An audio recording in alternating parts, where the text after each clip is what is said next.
Here we go. Philosophy of the paranormal. Okay. Okay. What am I doing? I'm letting people into the room.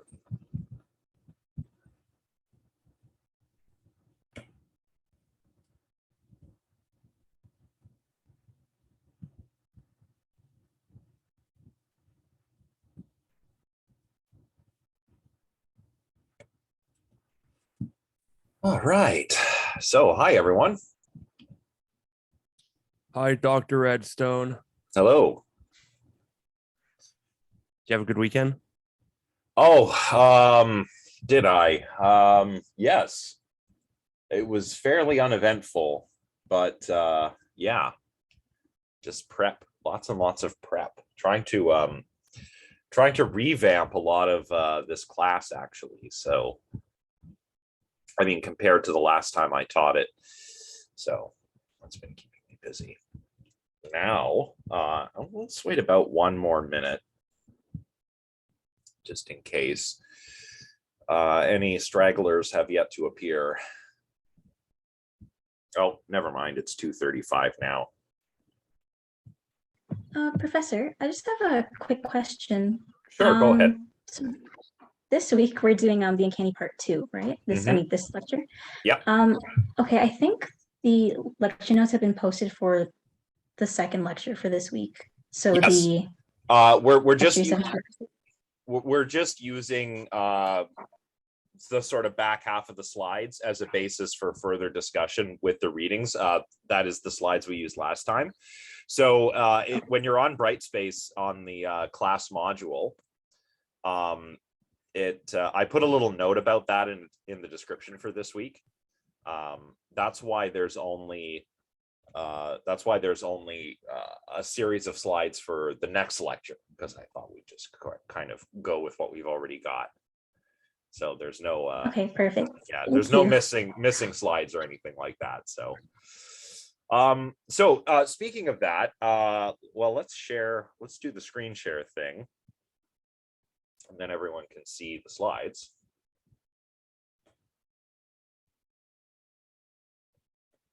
And we'll probably pick it up from slide number 11 right here. Now, as I said last time, what am I doing? Here we go. So as I was saying, we'll sort of use the latter half of this set of slides for today, because I kind of sped through them last time. We did talk a little bit about Freud, but the goal for today is to finish discussing Hoffmann's story, and then to get into Freud's essay in a little bit more detail. I'm hoping that we'll get some discussion going, and that this will be a bit like a seminar. So we'll see what happens in that respect. I don't think we'll be going for the full 3 hours, but that's okay. So here we go. Right. So just a quick recap. I began, remember, this is a talk, or this series of lectures rather is based on a talk that I gave to the Center for Inquiry Canada. That's a mouthful. Earlier this year, and that talk was in turn based on a couple of chapters out of my master's thesis from way back in the day. So that's kind of what you're getting here, is an updated version of some of my early studies on the uncanny. And we talked a lot about Jentsch, who was kind of the first guy to really engage with this stuff. And of course, he's writing in German, so he's using the word unheimlich, which means unhomely.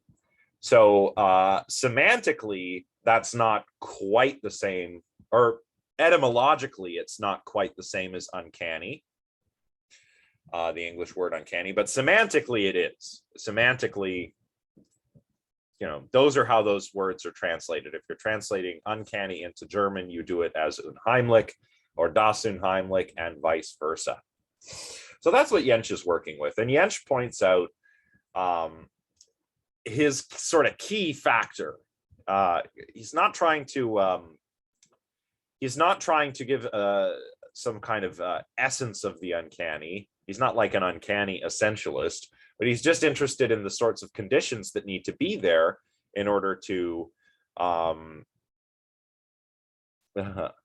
oh yeah, no, unheimlich, yeah, rather than unholy, but yeah, it means unhomely, and we'll see why this is important for Freud today, because he's all about sort of repression and return from the repressed. So in any case, Jensch is interested in these conditions, and all these conditions have to do with mental uncertainty, or psychical uncertainty, as he would have called it. So the key thing for Jensch, which I think he really goes out of his way to emphasize, is uncertainty about whether an animate being may not be alive, or whether an inanimate object may in fact be alive. Then comes Freud, and Freud sort of says, well, it can't just be uncertainty, right? Which I think is a little uncharitable, but I said a little bit about that last time, and I'll get into that in more detail today. We also talked about the Sandman. Now, Jensch mentions Hoffmann's short story, The Sandman, because Hoffmann, and this is, Jensch and Freud both agree on this, Hoffmann was very good at eliciting an uncanny feeling in the reader. For reasons we'll see in a moment, Freud thinks this actually has to do with the titular character, but Jensch thinks it's due to the sense of uncertainty that Hoffmann sort of leaves with the reader. So we summarized a little bit of the Sandman last time, the letters, right? The story opens with these 3 letters, and I won't say much about them because I did talk about them at length last time, but Nathaniel is writing to Lothair to tell him about this Coppola that he's encountered, who reminds him of the Sandman, and he tells him all about Coppelius and the death of his father and all of that stuff. Absent-mindedly, he addresses the letter to Clara, his fiancée, Lothair's sister. So Clara reads it, and Clara's very reasonable.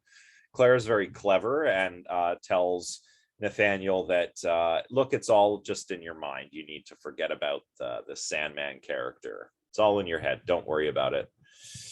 And Nathaniel writes back saying, yes, so of course you're right. And he mentions Olympia.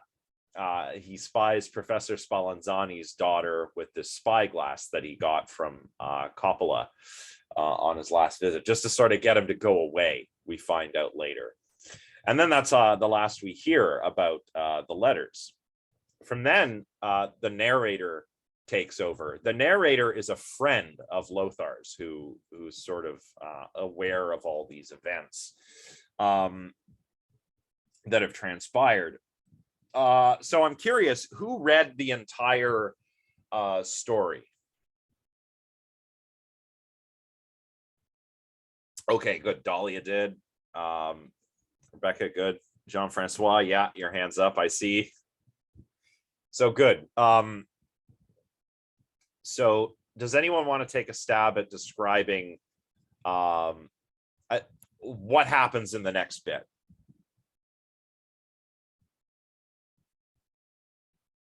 Okay, Dahlia, go ahead. I'm not gonna lie, I thought Olympia was dead the whole time. I thought it was like a corpse. And it was like taxidermy or something. But basically he has this really weird love affair with Olympia, as she's not answering at all. And everyone's like, she's weird. She's really weird. And he's like, no, she's perfect. And then he ends up kind of drifting away from his real human fiance. and wanting to be with Olympia, who's this robot kind Yeah. of. Yeah, essentially Olympia is revealed to be an automaton, which is it's the automata were the precursors to robots, these clockwork machines that could do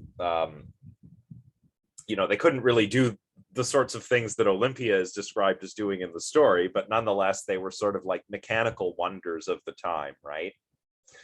And so this is one way in which Jensch thinks the story is uncanny, because we're kind of not really sure about Olympia's nature, right? Just as we're not sure that is there some association with Coppelius and Coppola, right? So it's uncertainty. And yes, Olympia is an automaton. Nathaniel certainly doesn't know that, even though others are kind of like, there's something strange about that girl, because she only answers questions like, and she can play the piano. She's described as playing the piano very well, like almost perfectly, singing too perfectly, dancing too perfectly, and just like, oh, Olympia, I love you, like, just, it's so weird. She's revealed to be an automaton at the same moment that Coppelius and Coppola are revealed to be the same person, right? So what happens there? What happens at that point? Still me? Or someone? Oh, anybody. You can go if you want, or someone else. Someone else can go. Okay. If no one else wants to go, I can fill in. Oh, yeah. Well, I'll go. It's fine. So Nathaniel sort of hears this ruckus going on in the professor's apartment because, as the narrator tells us, when he returned to Italy, he had found the house he was staying at had been burned down in mysterious circumstances. Also a little weird, right? What's up with that? His father was killed in a fiery explosion, so it's a little suspect. So he goes back, and his fellow students have arranged another room for him, and they managed to rescue all his stuff and put it all up there, and so he's adjacent to the professor's apartment. And this is, of course, how he's also kind of grown to, to sort of fall in love with Olympia. Is he's situated so that he can look with the spyglass and see her through the curtains. Anyway, when he hears this ruckus later in the story, he goes upstairs and he sees Coppola and the professor fighting over Olympia, and the professor is sort of struck down by Coppola, who's at that point revealed to be Coppelius. The professor had made the mechanisms of Olympia, and Coppola, or Coppelius, had made the eyes, which have fallen out of Olympia's head as she's carried off down the stairs. Her lifeless body is kind of flopping around, and her feet are like knocking against the thing, and she's not animated. So the professor's covered in blood because he's been like thrown through a broken window or a broken piece of glass or something, and he picks up Olympia's eyes off the floor that are covered with blood and throws them at Nathaniel, like, oh, he's stolen her eyes, oh no. And Nathaniel just goes mad, kind of like he did the first time when he claimed to have seen Coppelius and his father working together on these eyes up in his father's study. So yeah, he goes a little bit mad, and he eventually makes his way back home. His illness passes. He sort of forgets about Olympia. He's he's back. He's back with Clara, his fiance, and Lothar, and they decide to go and take some air atop a tower. They talk about some old uncle who had like died and left the family a bunch of money. So now they have this new house. Nathaniel's mother's there. Lothar's gonna have a room there. Nathaniel and Clara will live there. It's going to be a nice, happy ending, you'd think. So they're wandering around town. They decide to go up on this tower, and Olympia sees, or rather, Clara sees this strange figure, which she describes as a bush in the distance, moving almost like it's coming closer. Nathaniel realizes he's got the spyglass in his pocket that he bought from Coppola, and he takes it out and looks. And it's not revealed what he sees immediately, but eventually it's revealed that he sees Coppelius in the crowd coming toward him. Yes. Isn't the author like touch base about like how after that incident, like society, like everyone's like checking to make sure everyone's like real and alive and like Yeah. no robot? Yes, that's right. Yeah. This is the sort of satirical bit, I think, where all of a sudden nobody wanted to be fooled like Nathaniel was, that their lover was an automaton. So people started like doing things less perfectly. So like if women back then were supposed to have a talent almost, right? Play the piano, sing, do something like that. So they were like, oh, we better not do it too well, or somebody might think we're automatons or something, right? And Freud brings this up in his essay, how this is really kind of like a little bit of satire on society that Hoffmann was doing. But that's true, and that's also I think that's one of the points where I always chuckle, right, when I'm reading this, because usually the rest of the story is just so weird, and it gives you that sense of uncertainty if you haven't already read it, of just what the heck is going on. Anyway, Sorry. oh, no worries. Yeah. Okay, I'll let you keep going. Or Oh, no, continue. I was just thinking, like, I was reading Hoffmann, well, a little bit of trivia about him, but he wrote The Nutcracker. I guess it got adapted to a play, but I guess it was like supposed to be written in a sense that was supposed to be like a dreamlike state, and you weren't like really familiar or sure if they were in a dream or not, like from the young Nathaniel's perspective up until the end, which I think you're going to summarize right away. But do you think that's okay? No. Well, it depends. But we'll get to that. Okay. So anyway, Nathaniel sees this figure approaching, and we'll find out in a minute that it's Coppelius, who we already know is also Coppola, right? And Nathaniel loses it again. He starts going mad, say, wheel of fire, spin around, saying this nonsense. And he tries to throw Clara off of the tower because he's just mad again. Luckily, Lothar is able to climb up the tower, and he breaks through the door, and he rescues Clara. And now Coppelius is in the crowd, and people are looking up at the commotion, like, what's going on up there? Someone needs to go and get him. And he says, don't worry, he'll come down by himself. And with that, Nathaniel looks and sees who it is, sees Coppelius in the crowd, and throws himself off the tower and dies, cracks his skull on the ground below.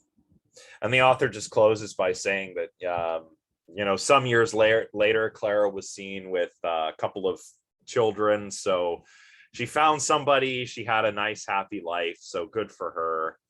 Nathaniel wouldn't have been able to do that for her. But we don't know why. We don't know we don't know like what, like after I'm done reading this every time, and more so this time, because I've sort of read it a little more closely than I have in preparation for years past, or during years past. I'm more uncertain than ever about some aspects of the story, if that makes sense. For example, okay, so if Yench is right and mental uncertainty is an important condition for eliciting an uncanny sensation, then we've got a number of ways the reader can be uncertain here. Already we know Olympia, right? We're left with uncertainty about Olympia's true nature. We kind of get hints that she might be an automaton, but it's only when that uncertainty is revealed that Olympia stops being a little bit weird. You know, once we realize, oh, she's a lifeless automaton, oh, okay, that makes sense. But there's other ways that this story elicits uncertainty. And one is, of course, the Sandman himself. Is Coppelius really the Sandman? Is Coppola also Coppelius? Well, Coppola is revealed to be Coppelius, and at the end of the story, it seems that Coppelius is confirmed to be the Sandman. I think that's the main interpretation of the story, is that because he just appears and then disappears out of nowhere.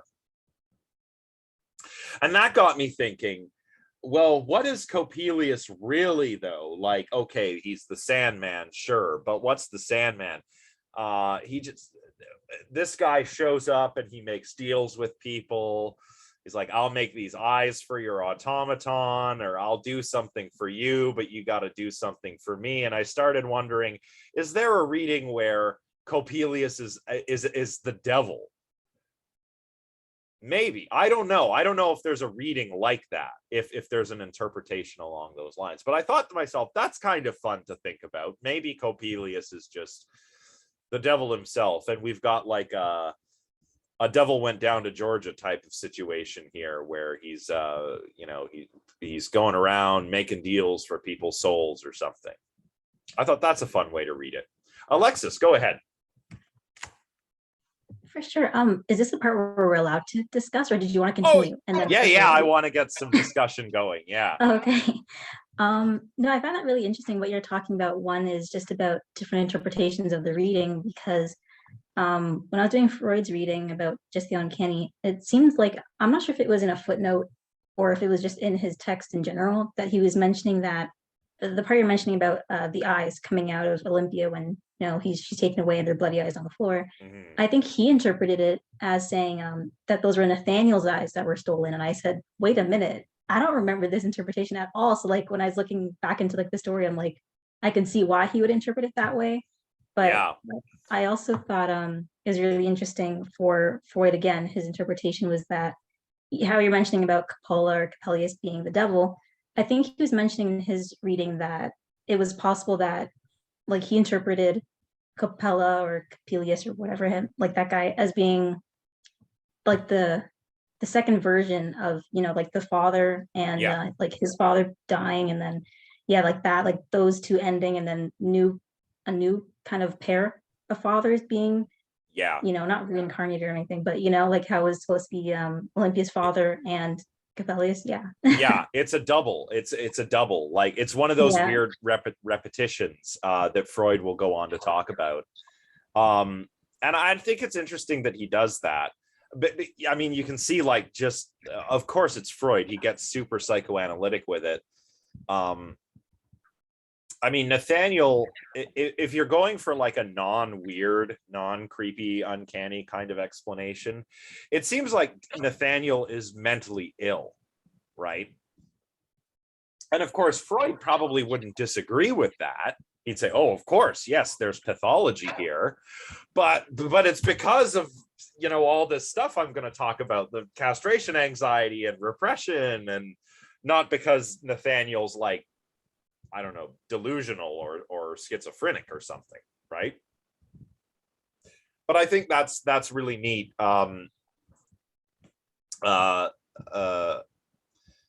Yes, Daniel, I did. Coppelius, because at the end of the story, he's standing down there at the bottom of this tower, and he's like, "Oh, he'll come down on his own," and he did. I feel like that is like the most, I think whenever I read the story every time, that's the most chilling part for me. That part when he says, "Oh, don't worry, I'll come down of his own accord," and he just jumps, and I'm just like, Yeah, it's very I was like, eerie "Oh, to me. yeah, that's weird." Yeah, it Like, gives me chills when I read that part. yeah, and then of course after that, Coppelius is just gone, right? So it's like, was it all in his head? Or, well, it doesn't seem like it was all in Nathaniel's head, because there are other people corroborating the story, or at least elements of it. So very interesting stuff. Yeah, like and we'll get into this more with Freud, but if the Sandman / Coppelius / Coppola is a double for Nathaniel's father, then there's that whole thing, which we'll get to. So okay, so let's see where we are in the slides as a guide for our discussion here. Oh, right. So okay, so Freud, I want to talk a little bit about Freud's approach. Freud starts off, so Freud's essay is in 3 parts.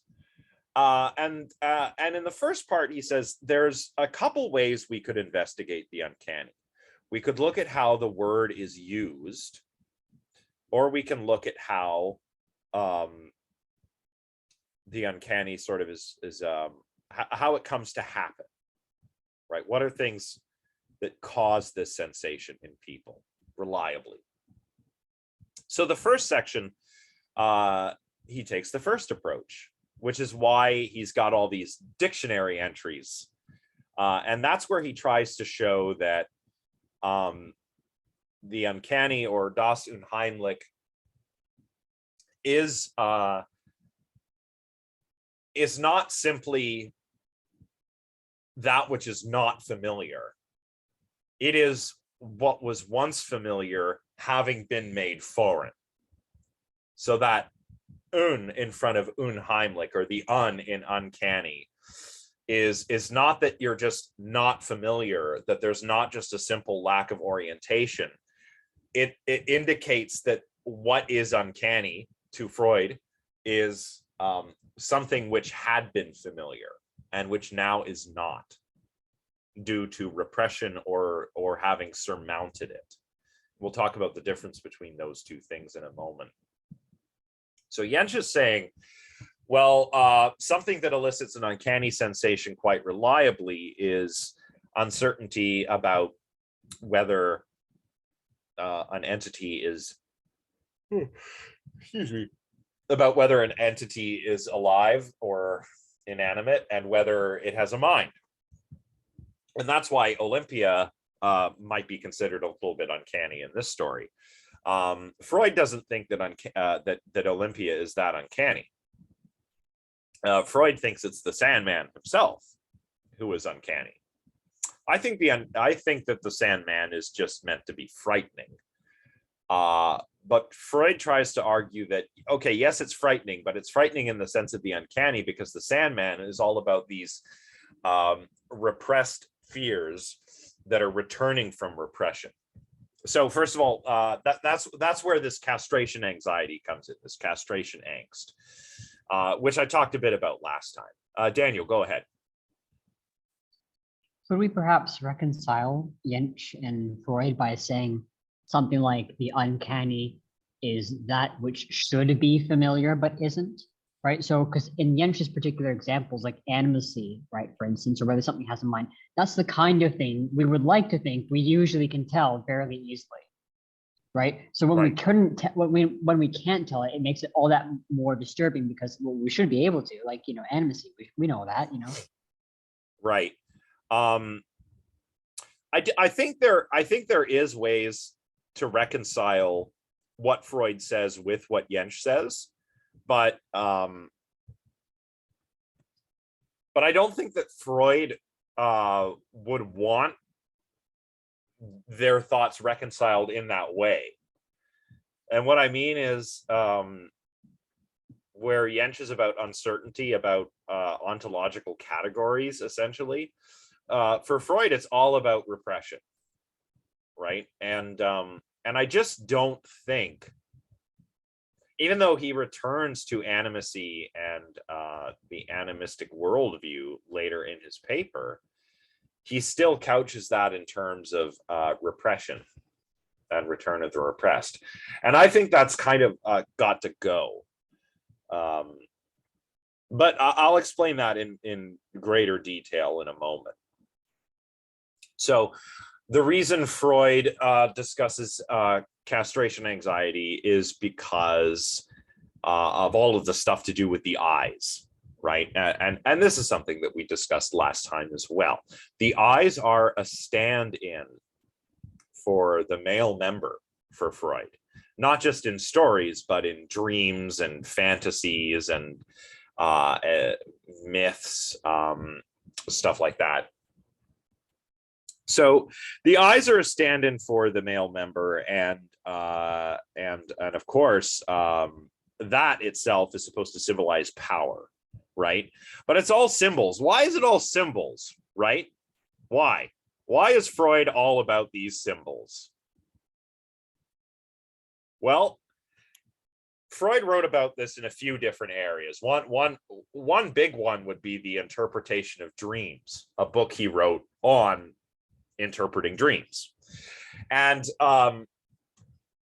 elsewhere, Freud talks about the development of the ego. You know, we go through certain stages of development, Freud thought, like there's an oral stage and an anal stage, and I'm not quite sure what all of those are, to be honest. I'm not too up to speed on my Freudian developmental psychology, but as the ego develops, and this is mentioned in, I believe, a footnote in this essay, as the ego develops, something called the critical faculty comes into play. As we get older, we have a critical faculty that we know as our conscience, Freud says.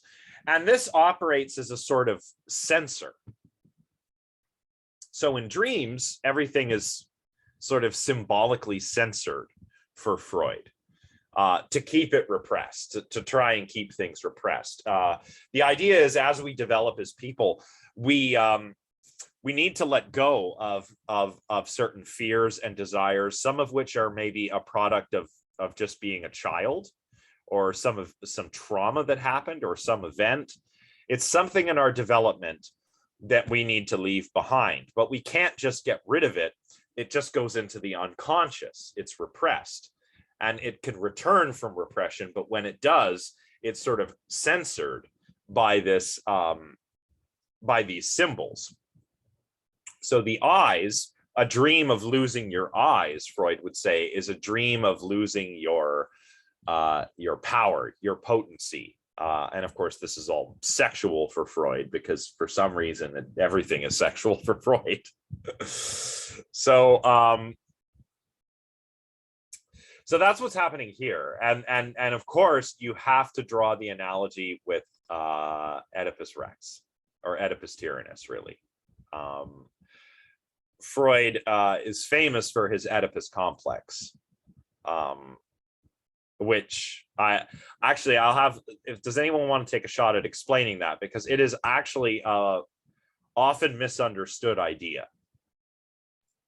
Isn't it where the kid falls in love with his mom and becomes jealous of the dad? Yeah, essentially. But the way it's presented now is if you have the Oedipus complex, it's like, you want to have sex with your mom or something, right? Which is just like, well, yeah, but no, not exactly. Like, it's often misunderstood. So the play Oedipus Rex is fantastic. It's an awesome play, and you've got to read it. But what happens is, there's Oedipus, which means swollen-footed one. He has a club foot. Now Oedipus has a good wife, good life, but there's this miasma coming to town, and a miasma is like a corruption. There's disease and sickness and dread everywhere. And the blind seer, Tiresias, this is interesting. Tiresias, he's blind, but he's the seer, right? He says to Oedipus, "You're the problem, Oedipus. You're the miasma." And Oedipus doesn't know why. He's got to find out why. And it's like, you don't want to know, Oedipus. Just go. You don't need to know this. You just need to go, and everything will be fine. But Oedipus needs to know. Now, when Oedipus was born, right, he has this clubfoot thing happening, and he's left out to die. This is called exposure, right? This is something that's practiced by a lot of ancient cultures. But he doesn't die. He grows up and eventually tries to get back to civilization. So he meets a man on a chariot and kills him, and takes the chariot back to I believe it's Thebes or wherever he's at. Turns out that was his father that he killed. And Oedipus doesn't know that. And he gets back to civilization and meets a beautiful woman and settles down, gets married and has a family. That's his mom. He doesn't know that. But that is what brings the miasma. And when Oedipus realizes the truth, when he finds out the truth, what does he do?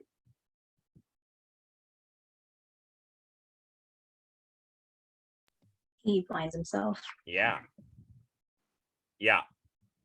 I think if I remember the story, his mother Jocasta had hung herself when she found out, and he takes her brooches and sticks them in his eyes like this, which Freud thinks is again an unconscious castration kind of thing. Because castration, apparently, as Freud tells it, was the punishment for incest in ancient Greece. So, interesting story. But that's the thing about the Oedipus complex, and castration anxiety figures into this as well. That's why he mentions Oedipus in this essay. So, castration angst, Freud thinks, can explain the uncanniness of the titular character, the Sandman. I don't know about that. And it's not that I don't think this interpretation as a literary interpretation is sound. You can certainly look at the story in interesting ways when you look at it through a Freudian lens. But is Coppelius, or the Sandman, really uncanny? Or is he just frightening?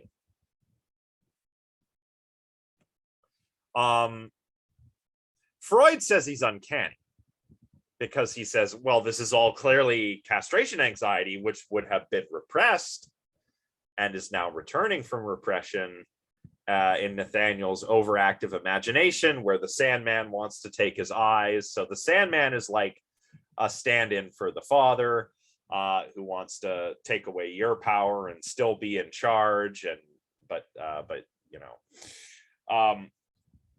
so it's something that's familiar made unfamiliar, which is why Freud says it's uncanny.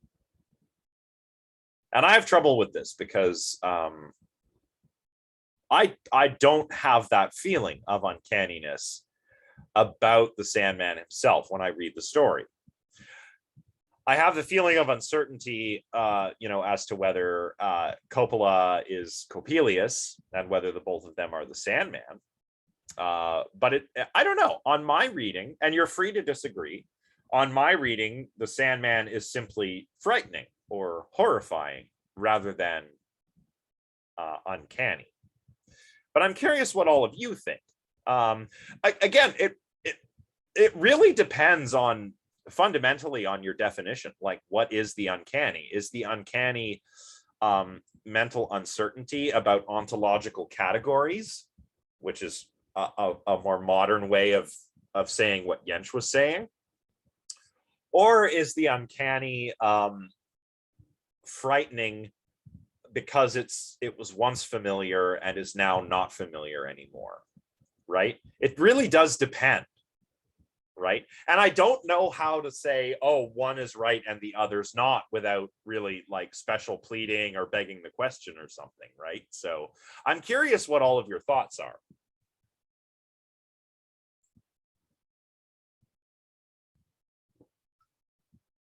Alexis, and then Daniel. I know exactly what you mean, because I think for me, it's probably more on the lines of what you were saying before, just about because the whole dichotomy between Capella and Capelius and everything. Because we meet Olympia, we don't really know who she is yet. I was getting the impression that she was somehow like, an automaton before when I read it the first time, because she just, with Olympia, you see what you get, like this is the first time we've ever been introduced to the character. But for at least Nathaniel's situation, there was Capella in the past, when he was younger, and then this new character, Capellius, when he's older, and just the horrors that happened or that he experienced when he was a kid. I think for me, what makes it uncanny, is more so the division between the two characters, and we're not sure, or it's the uncertainty of whether this man is the same from the past or he isn't. Yeah. So I think that's my at least interpretation of it, and that's how I feel about which part is uncanny specifically. Okay. And so definitely uncertain. So it sounds like you're more on the side of Jentsch than Freud. Okay, fair enough. That's kind of how I feel about it as well, right? But I also think like if you're in your Freudian bubble, yes, what Freud says makes sense, but I just don't. I guess it comes down to, do we want to understand the story as uncanny? Do we want to know about the psychology of the uncanny, like Jentsch wants to know, or do we want to know about uncanny themes in myth and art, which is what Freud can tell us about, right? And Freud does, to his credit, Freud does say, hey, in part 3 of his essay, there's probably a difference between the uncanny like out there in the world and uncanniness in art, right? So, I remember he was mentioning that dichotomy as well between like fairy tales and just reality. So how the same situation, like the severed hand in one situation with humor, it wouldn't seem as scary as in put it in another situation or another environment, and it would be. So exactly. Yeah, it's difficult to say. It is for sure, but fun to think about nonetheless. Yeah. So let's go with Daniel next, and then Jean-Francois after Daniel. Yeah, I'm actually a bit behind on the reading, but I suppose just engaging with the question of what the uncanny is. I think perhaps part of the problem solving process is kind of teasing out the difference between uncanniness and fear, because on the one hand, it seems clear that fear is different, but they seem to be kind of neighbors in terms of emotions, right? There's a certain relation between the two of them. Like you're not feeling happy when something's uncanny, and I do think that there is something to what Freud is saying. Just like if we explore the common term uncanny valley, right? It's how approximate something is to a human, right? So it is like when something is expected to be one way but isn't, right? It's like when there's some kind of contrast between some idea of something and how it actually is. That seems to be something to do with the uncanny, which I think goes a bit beyond uncertainty. I think it's a kind of uncertainty, but it's not exactly like, oh, like, is this a robot or a human? It's not like like a stroke your beard and cock your head kind of uncertainty. It's more of an uncertainty that I've seen people in the literature draw an analogy with cognitive dissonance. Yeah, it's unsettling. It's like psychologically unsettling. Yeah, and I think of it like this, where in the case of, say, humanoid artifacts like robots or automata or wax figures. And Jens says something very close to this, by the way, is that when you're perceiving one of these things, you may form a belief about what this thing is, or you categorize it, right?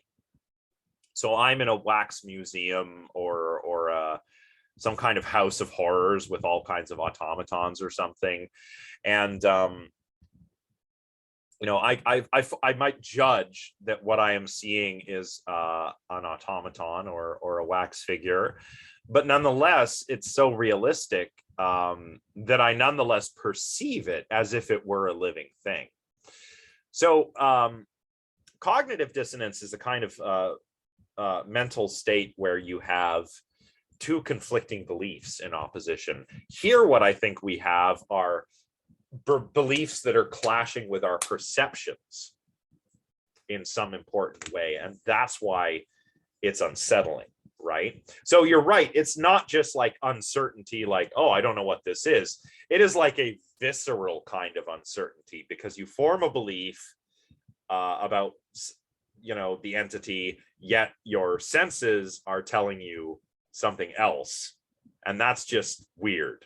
That's just weird, right? Same with the photograph illusion, right? You're like, that's just a photograph, but if its eyes follow you across the room, you're like, okay, like, photographs aren't supposed to do that. And even if you say to yourself, oh, it's just an illusion, it doesn't stop it from looking any less weird when it happens, right? So yeah, that's a good point. And oh, there was something else I was going to say. Where'd it go? What was it? Oh, that's right. Early explanations of the uncanny valley were actually kind of Freudian. It may surprise you to know. Carl McDorman, who sort of popularized this in the West. He's a computer scientist at the University of Indiana, and he did some of the first empirical investigations into the uncanny valley using digital characters and also whole robots. He initially offered, as an explanation for the uncanny valley, the mortality salience hypothesis, which is the idea that robots are corpse-like. They are reminders of death. And I thought this was interesting because, you know, it's very Freudian. Freud talks about like a death drive, you know, but it's funny to me. So, okay, so let me try and explain why. So McDorman tries to argue that humanoid robots that fall into the uncanny valley are unconscious reminders of death. They remind us of corpses, perhaps. But he appeals to what's it called? Oof. He appeals to a book called The Denial of Death, which is about, again, very Freudian, all about the systems we build to sort of dissuade our fear of death. Religion, folklore, superstition, right? All of these are worldviews that guard against existential angst, right? Anxiety over our impending doom. When we see something that violates, or that sort of violates our worldview, it can remind us of death, right? And make us anxious. And that's what robots do. That's what McDorman argued. I argued that, well, you've got it backwards, McDorman. Apologies, you know, no disrespect, but I think what's happening here is that, you know, robots are not uncanny because they're reminders of dead bodies or something. No, robots and corpses are both uncanny for very similar reasons, the same reasons Jens talks about. Robots can be uncanny because they are an inanimate object that appears to be animate. Corpses are uncanny because of the latent perceptions of animacy. which is why, yeah, corpses look pretty weird, right? They can look disgusting, but I don't mean that. I mean like an open casket funeral, or, you know, a body lying in state. They can seem a little uncanny because they're dead, but they look like they're alive. They could get up and move, but of course we know that they can't. So corpses and robots are kind of uncanny for the converse reasons that Jensch mentions. That's what I think. So anyway, that's just an interesting little tidbit, is that initially the uncanny valley was explained along very Freudian terms, which I was like, when I learned that, I was like, well, that's pretty weird, but okay. Anyway, sorry, Jean-Francois, go ahead. No worries. I was just thinking about how Coppelius, first off, is almost like a Diabolus ex machina. Like, you know what a Deus ex machina is like? You know, or some guy character, like, yeah. So just opposite of that. So a devil out of the machine. Right. And I thought that was kind of appropriate, given like we're talking about automatons and what have you. And the other thing I was going to touch base on was in page, I guess, for everyone at home, 5 out of 11 on the Jensch paper. So I guess page 10 on the reading, there's a part about how he calls the cultural value or enigmatic process. So given how your skill like refine or defines you, you could have somebody, you know, drinking gasoline or smashing rocks over their head or what have you, or, you know, a surgeon who's really adept with a blade, depending on how it affects society, that in itself could be considered something of uncanny nature or not. And I thought that was, I don't know, I applied that to with Nathaniel and how, you know, him being so mentally delicate. And while like the robot itself seemed to give a lot of, you know, advancements in technology, you could argue that this thing, you know, would be able to help in the future, maybe with people's dancing skills. It's obviously had a lot of negative effects as well, not being fully human and having like that odd sense to it. Yeah. And expertise, it's interesting because it's really true. Like I find, say I'm listening to music and I like to listen to pretty technical music. When I'm listening to it, I'm like, oh, that sounds pretty awesome. But then when I go see the artist reproduce it live, that is something else. It's not uncanny, it's more sublime, but it's that kind of thing where you're like, whoa. Or sometimes we talk about people who have an uncanny ability, right? Like,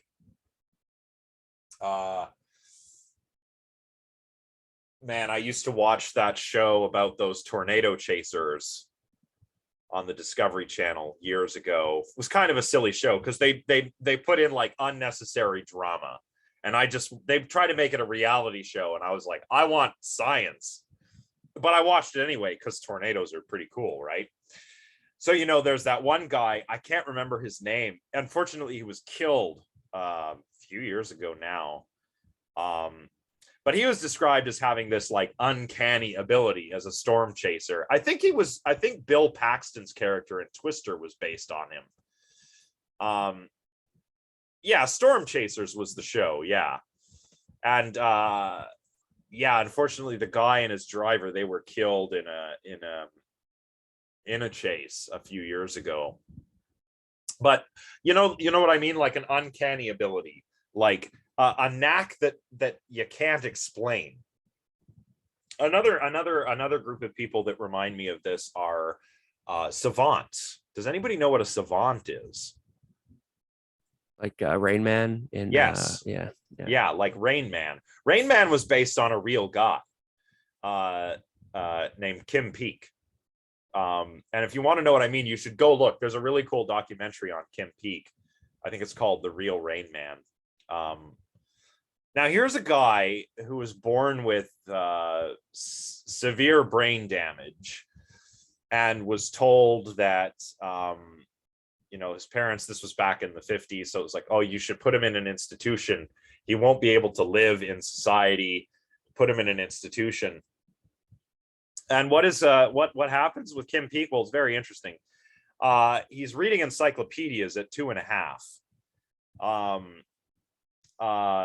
He died a few years ago. he had one of the most prodigious memories in all of the world, in all of history. It was insane. He could remember most of what he read as long as he was interested in it. And he would read, his brain was different from your brain or my brain. He lacked what is called the corpus callosum, which is a bundle of nerve fibers which connect your two cerebral hemispheres.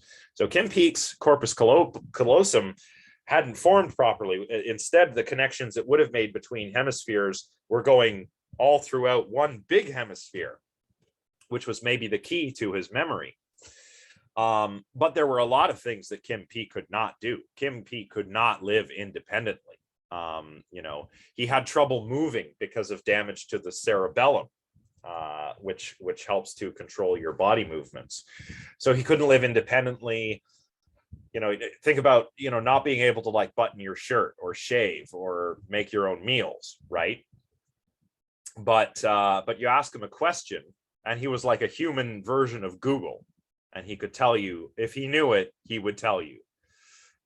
So savants are very interesting because,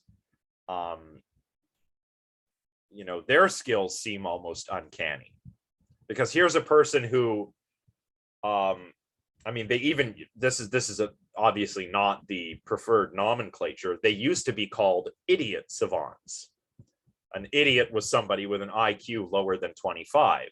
So here's this idiot over here who's memorized the rise and fall of the Roman Empire, or the entire Encyclopedia Britannica, right?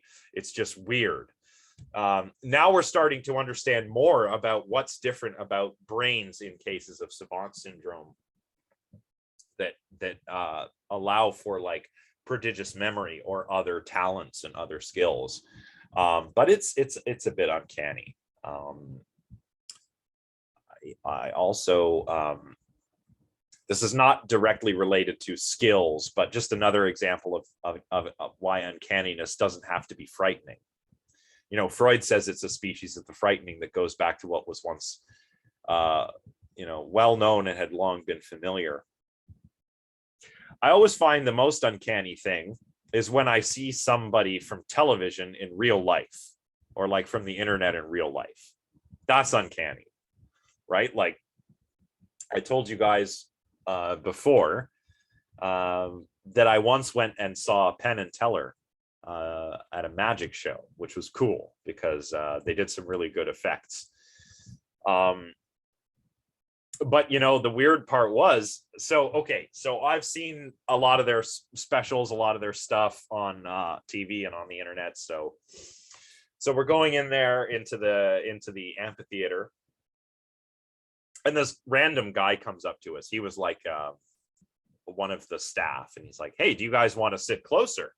Because they had some empty seats at the very front. They wanted to fill them up. So we were like, okay. So we got moved over to the very like front and center.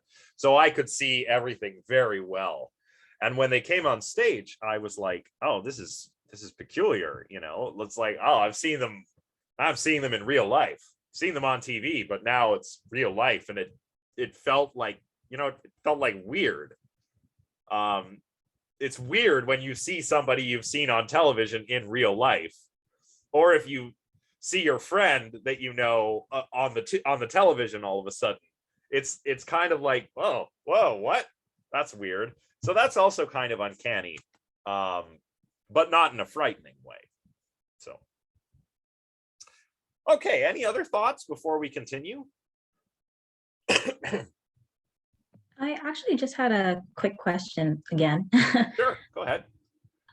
It has again to do with Freud's, or the reading we did on Freud from before. I was noticing that when he was defining Unheimlich in the first part of his paper, he said that there's also like the second definition of like Unheimlich meaning like, like secretive, or something is meant to be like concealed or something like that. So is there any relation, you think, at all to like anything in this context as well for being Unheimlich with like something in a situation like the Sandman? Yeah, definitely. I think that reading in the German language would be another reason why Freud says, well, this is why we have to understand the uncanny in terms of the return of the repressed, because this is something, if you're finding something as uncanny, it's because it's a reminder of some unconscious fear or something that happened to you, perhaps, that's been Okay. repressed, right? Okay. So it's got to be kept hidden. Got it. Thank you. Yeah, no problem. Let's see, question in the chat. Yeah, a cult is like, exactly. And it's interesting that a lot of the examples of uncanniness in literature that Freud mentions are concerned with the occult or the supernatural too, right? He doesn't just talk about Hoffmann's work. He talks about, for example, the elixir of the devil, or the devil's elixir. I forget what it's called. It's like a Faustian bargain type story, right? So, but the reason why I side with Jentsch is because ultimately, when we get down to it, I don't think that psychoanalytic explanations are very scientific. Excuse me. And the reason why, as I mentioned last time, is because we can't test them.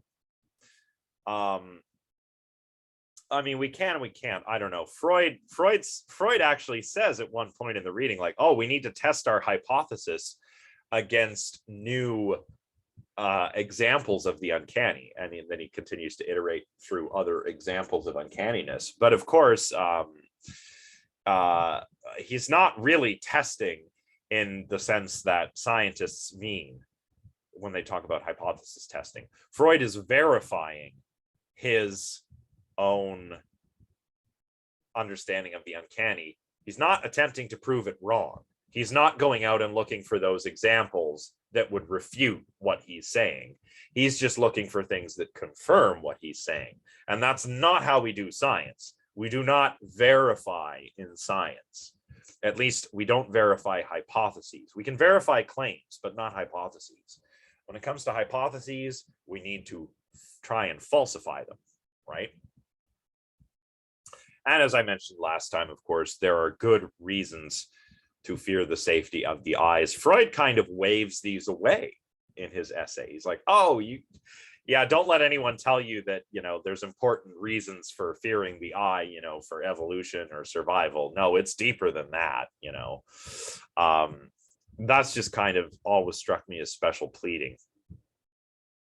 So, I don't know, for me, it's really the uncanny thing about the story is the uncertainty that Hoffmann leaves in the reader about, just what the heck is going on with Nathaniel. Is he ill, or is the Sandman real? Who is the Sandman? Who's Coppola? Who's Coppelius? What's the deal with Olympia? And a lot of this is left until right near the end of the story, and it doesn't get resolved until the story's over. And by then, Nathaniel's thrown himself off the tower and he's dead.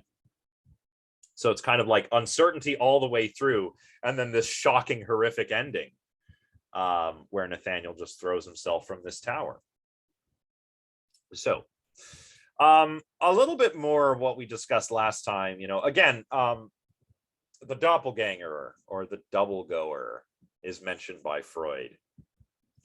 And a doppelganger is not just someone who looks like you, right? In fiction, a doppelganger is like you. It's another you, a double of yourself who maybe does something that you can't do yourself.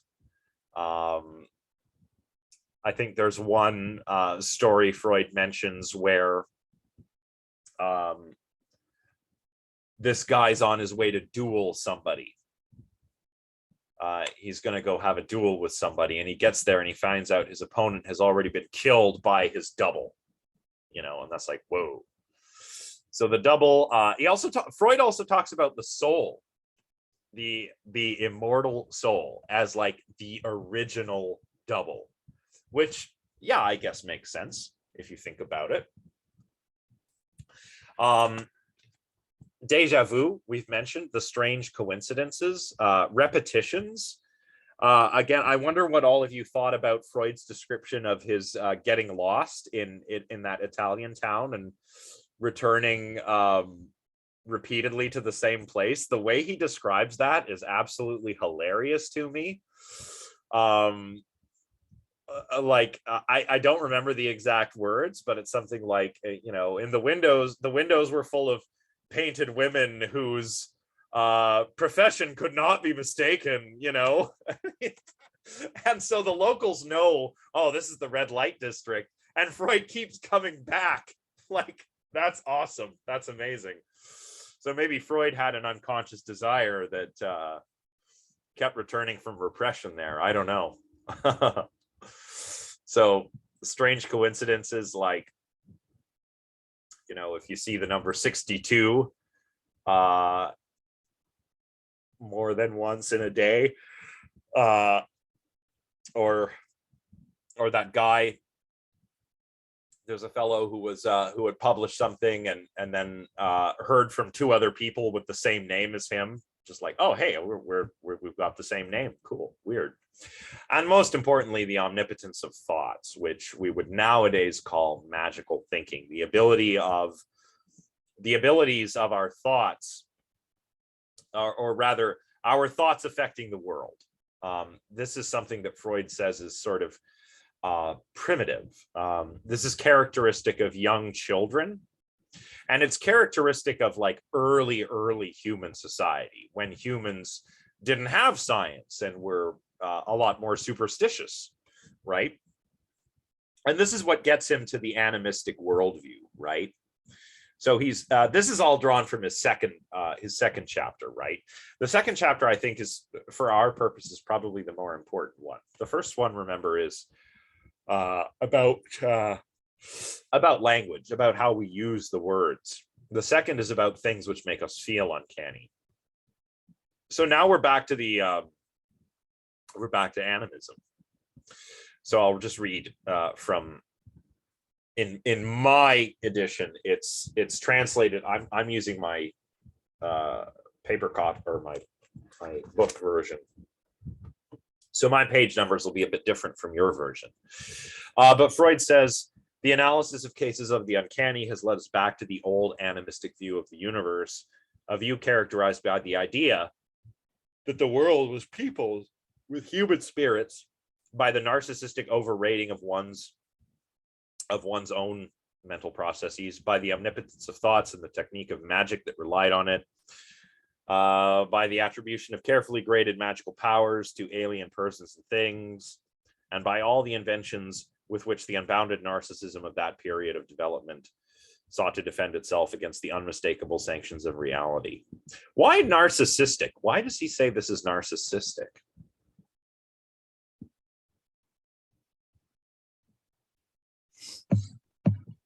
Go ahead, Daniel. Well, I think the idea would be that you are inflating the importance of your own of things like you, which is to say, like, your mind, right? Because that's kind of what we might consider, the distinguishing feature of humans, right? We might say it's narcissistic to inflate that that thing which you identify with yourself beyond its proper proportions. Yeah, I think that's right. I think that's kind of what Freud means. For example, when I read this, I think it's narcissistic in the sense that we think that the world is like us. We look at like the myth of Narcissus. What was it? He falls in love with his own reflection, right? And here we're seeing other minds out in the world as gods and spirits, right? And there are still, to this day, this hasn't gone away. There are still animistic religions. And I by no means want to characterize them as primitive or narcissistic. After all, these are very deeply rooted human tendencies. Yeah, that's a better way to think of it. We are like the world. Now, so a couple examples of this. Well, the biggest one, my go-to example, would be the Shinto religion in Japan, right? The Shinto religion, you've probably heard of it. It's all about shrines and spirits or gods called kami. And anything could have a kami. A shrine can have a kami, a mountain, a tree, anything could have a kami associated with it. And in the Shinto religion, what's important is just that you pay your respects to the spirits. When I mentioned last time that if you want to get a really good idea of animism or the animistic worldview, watch a Hayao Miyazaki film, right? Watch like Spirited Away or Princess Mononoke or My Neighbor Totoro, and it's drawn so heavily from Shintoism that you'll get the idea, right? Spirited Away would be the best one. Yeah.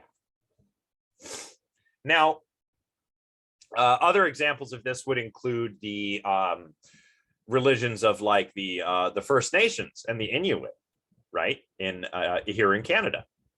So these are also animistic religions. And of course, there's a lot of variation between the different cultures. A lot of the First Nations exists on a sort of cultural linguistic continuum, right? Big language family, smaller communities that are part of a larger overall language family. And there are a few of those all around.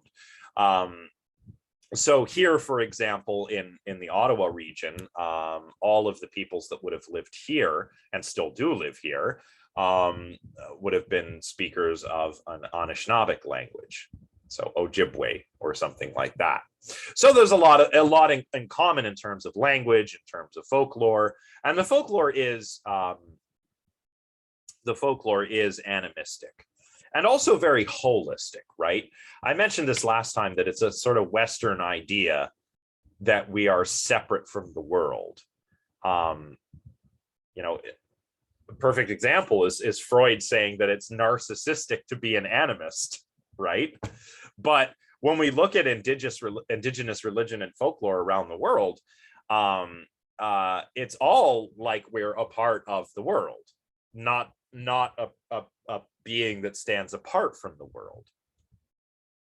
Unfortunately, I don't know all that much about the religion and folklore of the First Nations, so I can't really get into too many details. And also, it's interesting to note that in a lot of indigenous cultures, some of this knowledge is not for outsiders, right? So even if I wanted to tell you, probably there were some things that people would not tell me, right? Because it's not for me to know these things.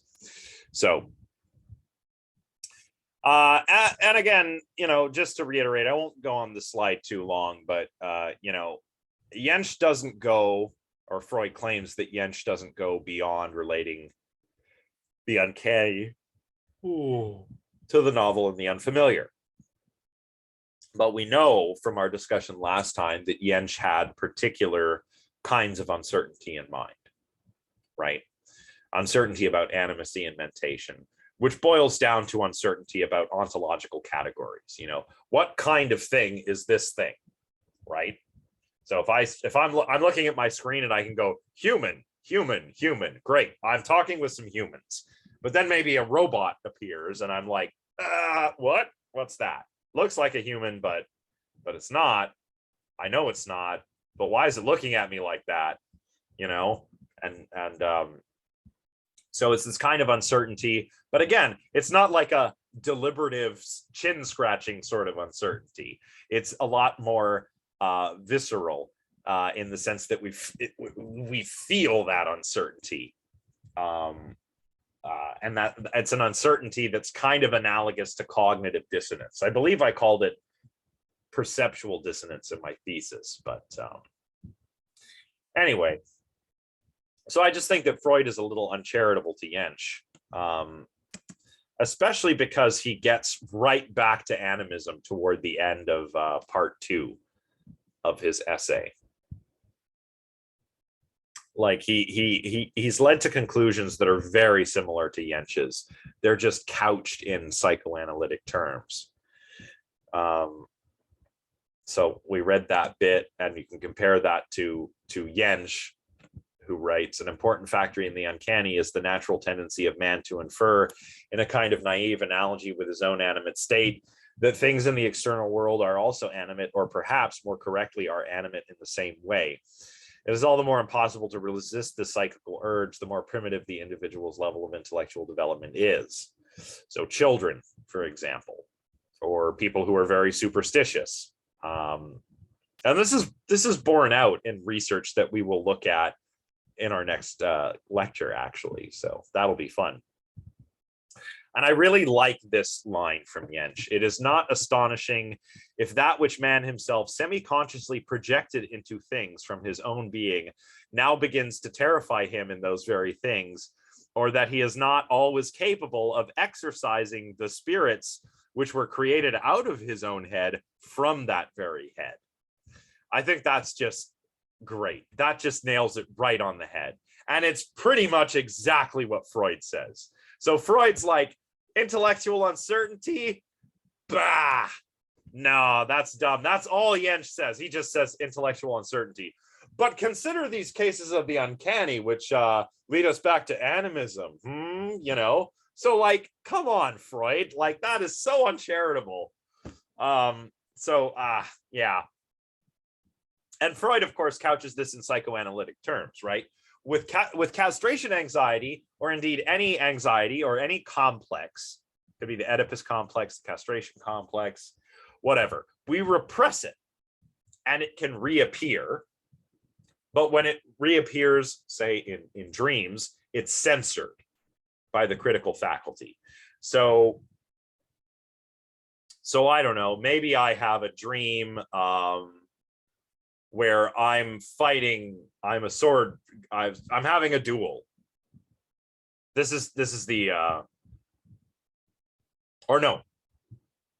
Has anyone ever seen Inglourious Bastards by Quentin Tarantino? Yeah, it came out a few years ago. Yeah. So the scene that I'm thinking of is the very beginning when Hans Landa, the Nazi who's hunting the Jews, he goes in that French farmer's house and they're hiding some Jews in their basement, right? And the farmer is packing a pipe, right? And he's got this little tiny corncob pipe kind of thing. And then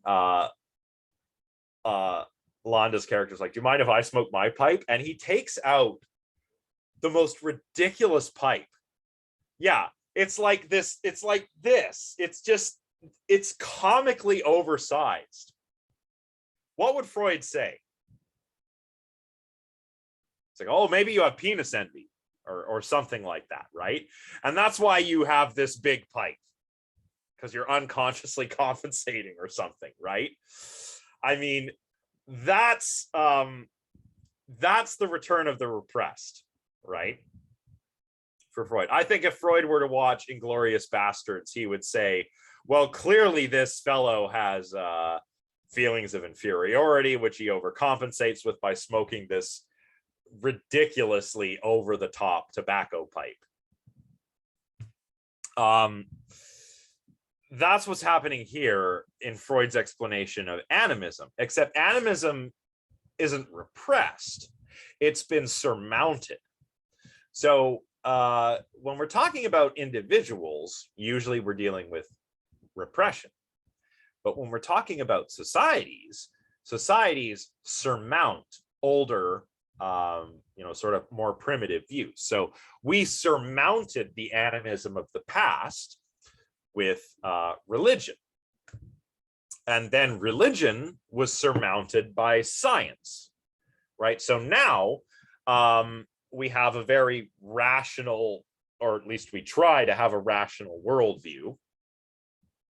But something may come along that reminds us of a previous stage in our development, where perhaps we were a lot more animistic, like in our childhood, for example.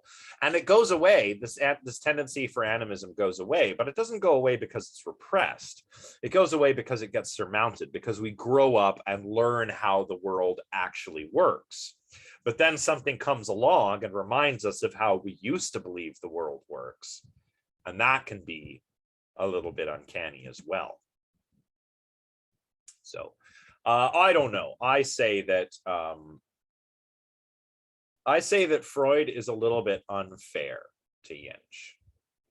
I get that, sure, maybe just definitionally, you might be on the side of Freud and say, well, the uncanny is what was once familiar, now made foreign.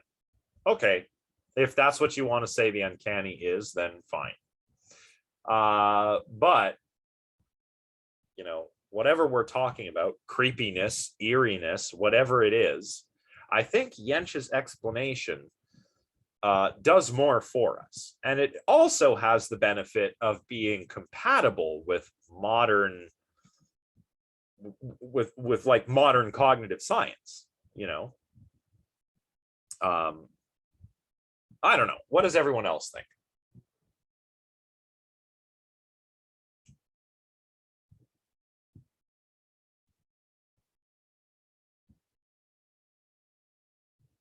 Alexis, then Daniel. Yeah, okay. Well, sorry, I realize I'm probably speaking a lot today.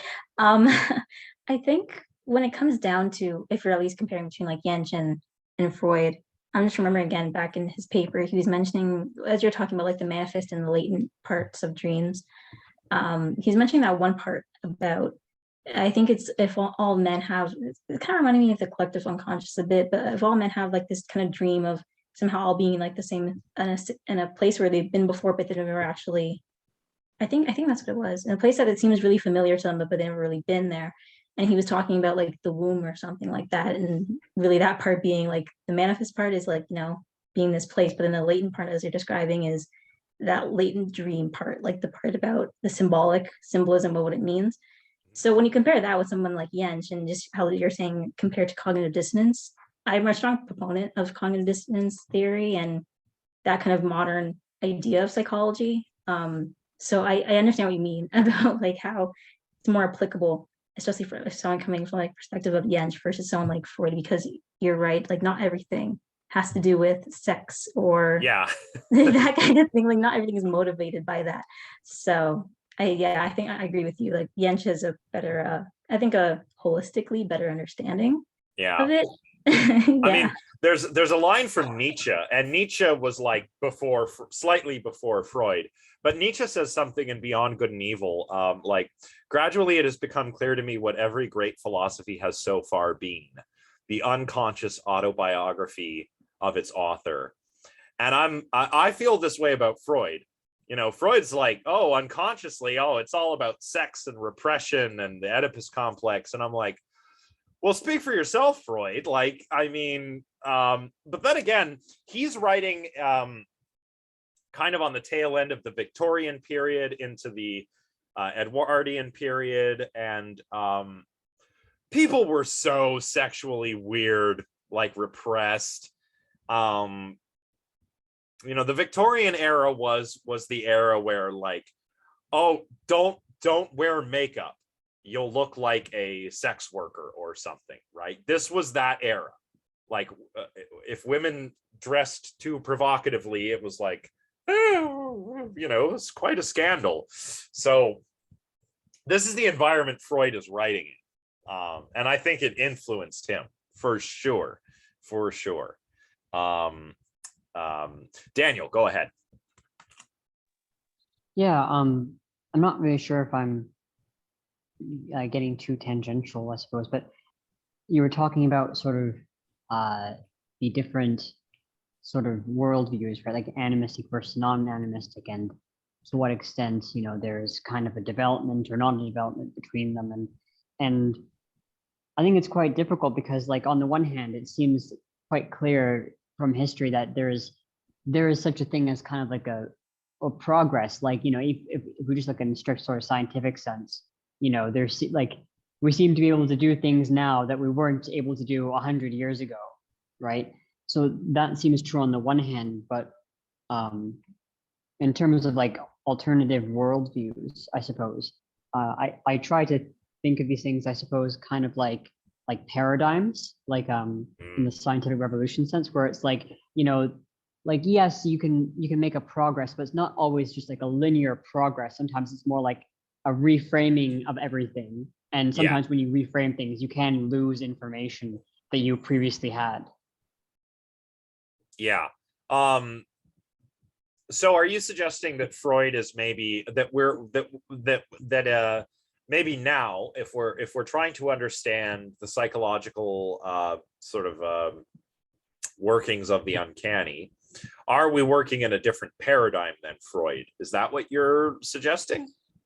Well, I think what I'm suggesting is kind of like I suppose something along the lines of, you know, we're really motivated, it seems, to reconcile the uncanny with like our sort of naturalistic worldview, right? When perhaps there's another paradigm in which these things can be understood, in which we can understand their reality in a different way, where they don't need to be sort of naturalistically reduced, I suppose. Yeah, well, I guess in a sense, I do agree with that, and this is what I mean when I say that Freud is still very good for the humanities. Not maybe not for psychology, but Freud is still fantastic when it comes to talking about art or literature or architecture or and indeed that's where discussion of the uncanny is really taken off, right? The uncanny is not this was the title of this talk, was naturalizing the uncanny. So yeah, like the idea is that the uncanny has sort of been the province of the humanities and of queer theory and literature studies and all of those areas, and that's fine. I don't want them to stop doing that, but I'm a scientist, so I want to know what's going on up here, right? And again, like I mentioned earlier, Freud does make a distinction. He's like, there's the uncanny we experience in life, and there's the uncanny we experience in art. And there may be some important differences, right? Like Alexis said earlier, in reference to Freud's point that, you know, if there are fairy tales with stuff in them that does not seem uncanny when we're reading them. But if they were to occur in real life, they would be super duper uncanny, right? And vice versa. So yeah, that's a good point. But I guess that's something I should have mentioned at the outset, is that my whole project here is to naturalize the uncanny. And what I mean by that, I mean something sort of Quinean by that. I mean, like, okay, so the uncanny has been studied at length in the humanities. The uncanny is evoked by storytellers, by artists, by architects to produce a certain feeling in the human being. But I want to know, what is that feeling and how does it work cognitively, perceptually, right? And speaking of feelings, remember last time that I proposed that the emotion we're actually experiencing when we're talking about the uncanny, I'd say predominantly in real life. Oh, not a fan of Quine? Well, that's okay. To each their own. I like Quine. I like what little Quine I've read. I like his whole propositional attitude system kind of thing, right? That's pretty cool. But maybe we'll come back to Quine later on in the class. For feelings, so I think that when we encounter something uncanny, we experience a sense of eeriness, right? And I did talk about this a little bit last time, but if anyone has questions as we go, feel free to just jump in. But emotions are not mere feelings, right? Emotions indicate that something important is happening to us. And they have phenomenology, intentionality, and epistemology. This is according to Diana and Tironi, whose book I used for a class on the emotions. It's a good book. So emotions have phenomenology. That means that there's something that it's like to experience an emotion. And this helps us to distinguish between the various emotions. So fright feels different than surprise, which feels different than happiness, and so on and so forth. But of course, emotions also have intentionality. Intentionality is this term in philosophy that means like aboutness, right? So emotions are about something. Dion and Tironi argue that ultimately what they are about is values, in fact. And emotions also have epistemology, which sounds funny to a lot of folks. A lot of folks are like, what? Because there's this understanding that, which, I mean, I think probably goes all the way back to Plato, that the emotions make you less reasonable. But that's not true. At least it's not always true. In fact, emotions are important for certain kinds of reasoning. They're important for moral reasoning, and they're important as a kind of cognitive shortcut. After all, slow deliberative thought is expensive, air quotes. It takes a lot of time. It takes a lot of mental resources. So in the game of survival, maybe you don't have the time or the mental resources to do that. So you have emotions to save you that time by giving you a shortcut. So you're out there, you're hunting, you're gathering, and you hear a twig snap in the woods, and you're startled. Well, that startle response is good. It orients you to what just happened. And you can see what's going on. Was it the wind, or is it a predator, or who is it? Maybe there's a saber-toothed tiger back there stalking me. So if I hear a twig snap and I turn around and there's nothing there, no harm done. If I hear the twig snap and I ignore it and it is a saber-toothed tiger, then I become dinner. So, that's why that works that way. And once I'm oriented to the stimulus, then it will make way for another feeling. If there's a saber-toothed tiger, then that feeling will probably be fright. So I'll get the adrenaline pumping, the eyes will widen, and I'll get ready for perhaps like a fight or flight type of situation. And this is another thing that doesn't happen in the uncanny. When we experience the uncanny, emotions are episodic. The weird thing about the uncanny is that it kind of keeps going until you just get used to the new stimulus, right? Like if I hear a twig snap, I'm startled. I turn around, I'm either frightened or relieved, depending on what I see.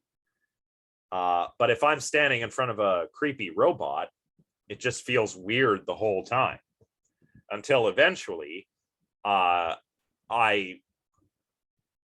am able to form that new category of creepy robots. And now actually I have done that, and now robots don't creep me out very much, and I love going and finding new robots that look weird. It's pretty cool stuff. So I don't really get the uncanny valley anymore. Like I can tell that it's there, but I don't get the feeling. And of course, emotions are also valenced. That means they can be positive or negative. So they can feel good or bad, or they can be good or bad, or motivate us to do good or bad things. There's a few different senses in which they have valence. Often they're accompanied by judgments, or they are themselves judgments. Lots of changes in the body that are particular to each emotion. And there is some debate about whether emotions are cognitive or perceptual. That is to say, are they more like judgments, or are they more like perceptions? So if I'm afraid of the saber-toothed tiger, is that more like a judgment, like, oh, that tiger's dangerous, I better get out of here? Or is it more like I'm perceiving, like I am literally perceiving a danger, right? There's some debate about that, which has not really been resolved, but that's okay. It's actually a pretty cool debate. So, again, there's no theory of the emotions that explains all of the emotions. When I was working on that master's degree on the Uncanny Valley, I I read, for example, Richard Lazarus's book Emotion and Adaptation, which is, like that thick. It's a really big book, and not once in that book is eeriness mentioned. So I thought to myself, oh, that's interesting. So I can come up with my own idea of what eeriness is for. And I think, as I mentioned last time, it is a type of fear or fright. Specifically, it's anxiety, right? There's different types of fear, right? There's sort of like a shock, horrify, like,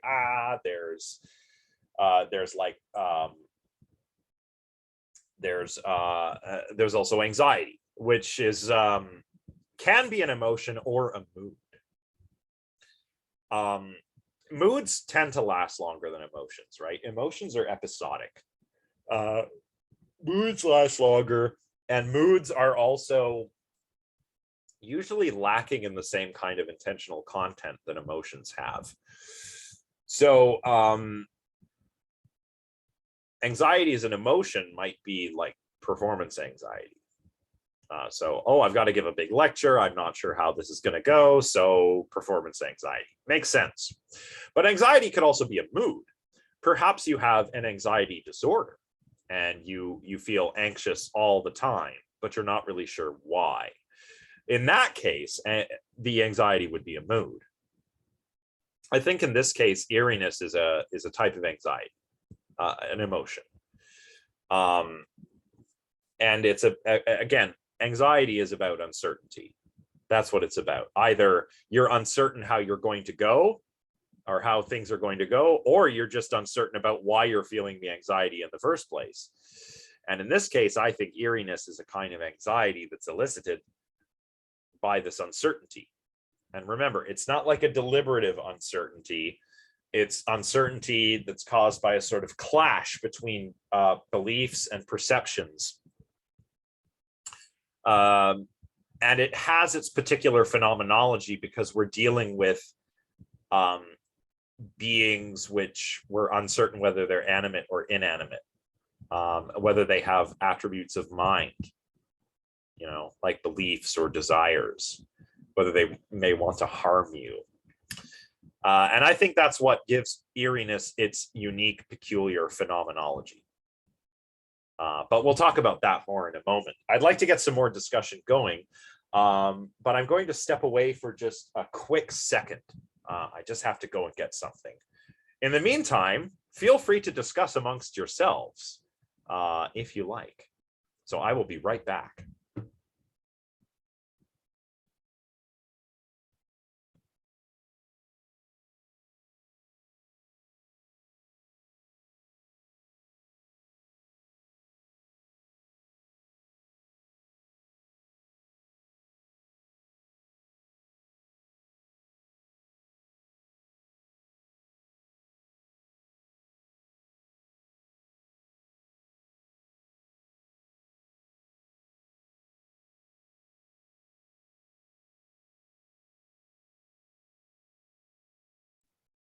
Which intro to Greek class?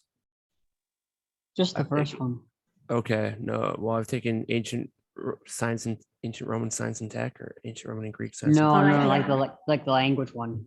Okay, no. No, not that one. I've taken Survey of Greek Civilizations, though. That was really cool. Yeah. And JF, yeah, you're talking about ancient science and technology, right? Yeah, with George Harrison. Mhm. Yeah, Yes, took that one too. yeah. Yeah, I'm looking to learn some ancient Greek, but I really want to learn how to speak it. And I just don't know if that's going to be something that's a big part of that class, or if it's just going to mostly be reading. Like I want to learn to read too, but I want to really learn to speak. And I keep trying to get into contact with people who have either taken the course or teach the course and see if I can find out. Oh, you're talking about learning Greek? Yeah, but I want to learn to speak it. Well, are you talking about learning modern Greek or ancient Greek? Ancient Greek. Yeah, because nobody really speaks ancient Greek anymore, right? We read it, but we don't really speak it, right? We're not even sure how it would have been pronounced. We can infer how ancient Greek would have sounded, but we're not really sure. But I'll tell you one helpful resource that I've used is the Pocket Oxford Classical Greek Dictionary. And this is handy because if you have texts, like I have some of those, all my Plato stuff is all from the Loeb Classical Library. Those little green books where you have the Greek on one page and English on the other. And the Pocket Oxford is pretty handy for when you actually want to go and find the original Greek word and look it up. And honestly, that's fine. I used to think to myself, like, boy, it would be great if I could read Greek fluently, but I've never needed to, like I've never needed to. The translations are, I mean, this is like some of the oldest philosophy ever, and we've been talking about it for thousands of years. I don't need to read Greek, like I really don't. Yeah. Like, but if you want to develop yourself, then fine, do it. Yeah, well, part of it for me is just like well, I mean, of course, there is the perspective that you may or may not get, I suppose, from like reading in the original language. But also, like, it's just kind of like a reminder. It's like, okay, these were real people that thought real things. Like, this isn't just like something we made up. This is an actual thing, that people talked about, especially with Plato, right? Because it's all dialogues. Yeah, it's fun. It's a connection to the past, So I would say, I mean, there are also a lot of textbooks, but yeah, probably where your situation, you'd want to go for a class, right? Like you suggested here, if you take the Intro to Greek, that's what I've been wondering. Because I've been trying to get in contact with professors. I've been trying to get in contact with just to find other students, even though taking the class. I can't find anyone who's taken this class. Yeah. It's probably a lot of rote learning, right? I mean, like learning any language. So I don't know who teaches it or what they're like, but it might be fun to give it a try, right? It's unfortunate, like, that they don't have ancient Greek on like Duolingo or anything like this, right? I mean, for goodness sake, they have Klingon, but they don't have ancient Greek. Yeah. I am taking the Klingon class, but just a moment ago on Google, I think I found a website. I think it's called like UChat. Okay. And it seems to have like an ancient Greek course, but I think you pay for it. But they said like they have like actual pronunciations from people who studied it. I don't know. I'm gonna look at it, but yeah. I'd start with buying yourself a dictionary and just kind of learning words, learning the alphabet, and then if you want to learn more, then I would take a class. Yeah. Okay, so thoughts about well, first of all, where are we here? We're here. Okay, so I think Uranus is an anxiety. This is just where I concluded last time. The human desire for intellectual mastery of one's environment is a strong one. I won't read the quote in its entirety, but what Jens is saying here is that, like, look, mental uncertainty. What's that line that's in every Christopher Nolan movie? Not on Batman, but not that one. The other one. It's in all the Batmans. People fear what they don't understand, right? So a lack of orientation, mental uncertainty leads to a kind of fear, the uncanny, when it comes to the world and what's in it. Like Jens says here, intellectual certainty provides psychical shelter in the struggle for existence. Or does he say existence? Yes, he says existence. I had existence covered up. This is why we do science, he says at the end. This is the struggle, that never-ending war of the human and organic world, for the sake of which the strongest and most impregnable bastions of science were erected. We do science because we don't like not knowing. It's not good to not know, right? But when it comes to the paranormal, how do you think some of what we've talked about today, either from a Jenschian perspective or a Freudian perspective, could inform how we understand reports of paranormal phenomena?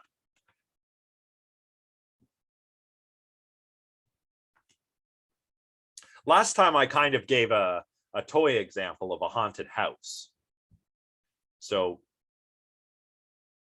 can we think of any other examples beyond a haunted house? Because I think a haunted house is low-hanging fruit here, right? Like, after all, Freud even says, like, in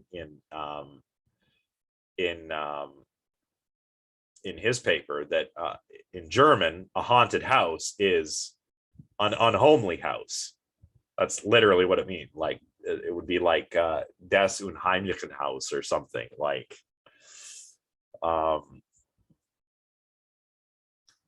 but what else? There's so many different paranormal phenomena. We're talking, like, you can easily go like, UFOs and saucers, but what really stands out as eerie or paranormal to me would be like deep sea creatures. Deep sea creatures. Oh, that's a good one. Yeah. Anglerfish are out of this world. There's so many things down there. It's like, what? Yeah, well, the ocean is frightening. I mean, it's deep and dark, and it'll kill you, and it has lots of animals in it that will also kill you. So and yeah, that's fascinating, because we are going to have a lecture on cryptozoology, and I need to decide what creature to talk about. I found a good book. It's called Abominable Science or something. It's by a couple of guys. One of them's a paleontologist, another is a science teacher. Anyway, it's all about cryptozoology. They got everybody in there. They've got the Yeti, the Bigfoot, they've got the Chupacabra, Loch Ness Monster. So maybe we could do like a deep sea creature. I still have yet to decide. But why would the deep sea creature be so? The thought of it be so eerie? Is it? Do you think it's because that what's under the water is unknown? Everything's just so alien to like how we exist above land. Yeah. And so everything is, they don't even breathe air. Well, I mean, whales do. Yeah, they don't count. They don't. Oh, whales. Yeah. Everybody's cool with whales. Yeah. Like, everybody loves whales. Like, killer whales destroy great white sharks, but we're not afraid of them. But we're afraid of sharks, So, okay. It's true. There's a group of killer whales that live on off the sort of coast around the bottom, like off the coast of South Africa. And they have this peculiar hunting technique where they will hunt great white sharks and eat the liver, and only the liver. So, I mean, that's scary. A shark just bites you and goes, oh, not a seal, and lets you go. And, maybe you live. But these whales, they know. So you got to watch out. Yeah, send a message. Unhomely house would seem to imply an abandoned house, yet haunted house would seem to imply an inhabited house. Yeah, Freud would like this. Yeah, that's good. Yeah, like, and also an unhomely house, unhomely to you, right? You don't want to stay there. It's kind of like, that old trope where, your great uncle passed away and it's left you as inheritance. But the only catch is you have to stay one night in his house, and the house is haunted or something, right? And so you have to go and stay in the haunted house. And it's not homely to you, but maybe the ghost of your uncle is in the house, getting up to no good or something, right? So that's interesting. Yeah. So we've got haunted houses being homely and unhomely in a few different senses. We have the sea, which is alien and unknown and dark. What other kinds of things, supernatural or paranormal things, might also seem a little creepy or uncanny? And can we square this with any of what we've talked about today? Go ahead, Daniel. The forest? Oh yeah, the forest. Do you know what my dream is to have like a place in the country with a creepy forest. Yeah, like with mist and everything, because I think it just looks so cool. Just as an aside, have you heard of the TV show Over the Garden Wall? No, what's that about? It's a cartoon. It's a mini series, but it's very fall. Has a very fall vibe. It deals with the creepy forest and kind of an Americana type setting. So you might like. Well, that's cool. I should check that out. But yeah, the forest, I guess, is a bit like the sea. It can be, dark and unknown, and if you think about it, there might be good reasons to feel creeped out in the forest. You don't know if something's watching you, right? Could be an animal. You don't know what will come out of it. Yeah. And there could be spirits up, right? A lot of people believe in spirits. Whenever we're talking about, and this is getting a little bit into the cryptozoology stuff, but whenever we're talking about like a mysterious creature, like Sasquatch or something, usually that is supposed to be a spirit, right? Like in the folklore of the people that believe in these things, these are not necessarily physical animals that are out there walking around. They could be, but they might also just be spirits, or spirits who might show themselves sometimes, might not, right? And I think this ties into the animism stuff very closely, right? Alexis, go ahead. Yeah, I guess I'm thinking more along like the lines of the human aspect. So as you're talking about before, like the savant, the guy who's like super intelligent, but he can't do like menial tasks. Or sometimes you hear about people who, this isn't really more so to do with intellect, but more so to do with like genetic like predisposition, that, or just people who have mutations. And sometimes, like, if you ever heard of like someone who has like skin but it's like a tree or anything like that, I don't know his name, but some people have a skin condition that's similar to that. I haven't seen this fellow, but I do know of some people that have that really stretchy skin, and they can like pull their skin way out, and it's weird. Like, but yeah, that's yeah, like weird talents, or not talents, but weird attributes. Yeah. Can be a little uncanny, but they're not necessarily eerie. Yeah. They're more like, I just can't stop watching, like a guy putting nails up his nose or something, or eating glass, and I'm kind of just like, oh my god, it's like watching a car crash. I cannot not look at it, right? Yeah. I think there was this also example that my parents were watching a horror movie. I'm not sure if I think this is the right name. It's called, I think, The Hills Have Eyes. Oh yeah. I can't watch any horror movies, so I'm way too scared to watch that. Oh, but yeah, no. you know the premise, right? I believe it's about these weird hill folk. It is, yeah, and yeah. they practice the family like who practices, like, I guess not practices, but like indulges in incest. So like the people who like terrorize this family, they're all mutated in a certain way. So they're like incest cannibal hillbillies. Yeah. Which is, I mean, yeah, that's pretty yeah. Well, that kind of gets into disgust, which is also a negative emotion like fright and anxiety. And disgust is interesting because disgust can be directed at, something that could make you physically sick, like a dead body. So, a dead, oh God, in the chat, practicing. Oh God, that's a good one, actually. But, oh God, now I've forgotten where it was. I should have chosen my words more carefully. Yeah, disgust. You have disgust to defend us against a sort of proximal threat like disease. Which is why like dead bodies can be disgusting. They can be uncanny, but they can also be disgusting or horrifying, right? I mean, Kant talked about this in the Critique of Judgment. He's like, this is something that artists need to be able to do. Like if an artist is depicting a battle or like a war or a battlefield, he wants to show what's happening without disgusting the people who are going to look at the work of art, right? But anyway, but disgust can also be more abstract, right? We can have like moral disgust. So and that's kind of like what explains the incest taboo in lots of human societies. It's like a universal taboo, right? And people are just kind of like, you know,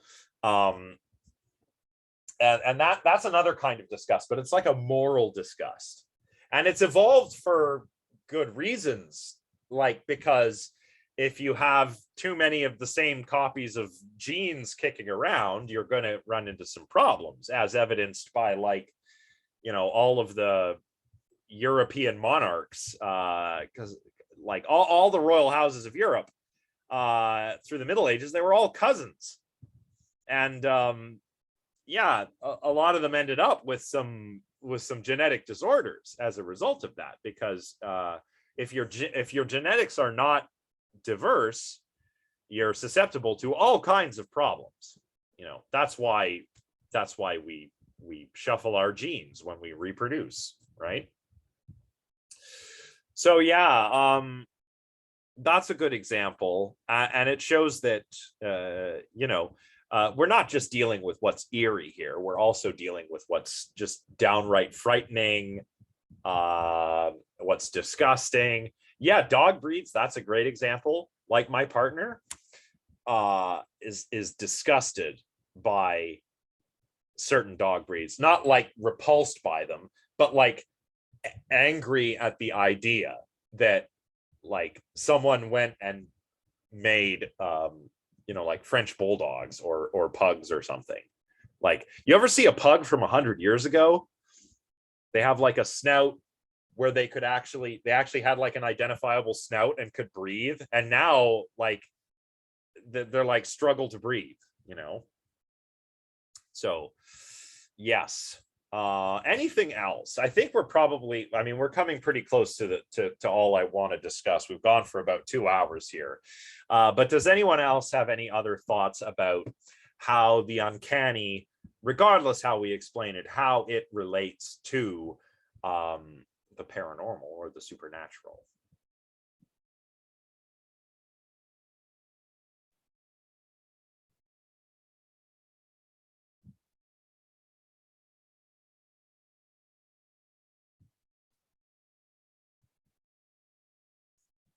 Maybe not.